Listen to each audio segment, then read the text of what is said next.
Lakini ni muhimu kutambua kuwa amani ya kudumu haiwezi kujengwa na serikali peke yake, bali familia, jamii, taasisi za dini nazo zina nafasi ya kipekee katika kuimarisha misingi ya amani kupitia mafundisho ya maadili, upendo, haki na kuvumiliana.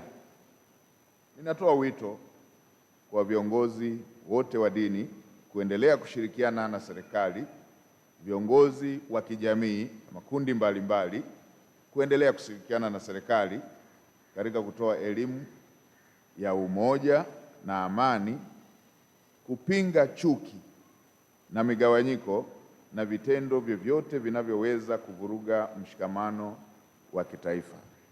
Mheshimiwa Baba Askofu, vita yeyote inayohusisha wenyewe kwa wenyewe haina mshindi, bali ina kupoteza wote. Mheshimiwa Baba Askofu, vita yeyote inayohusisha wenyewe kwa wenyewe haina mshindi, bali ina kupoteza wote.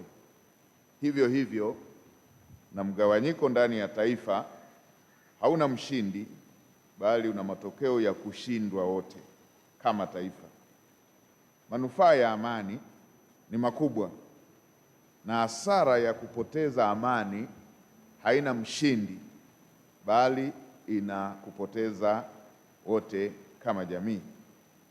Manufaa ya amani ni makubwa na huleta maendeleo ya kiuchumi, huimarisha ustawi wa jamii na huwezesha kila mwananchi kushiriki kikamilifu katika kujenga taifa.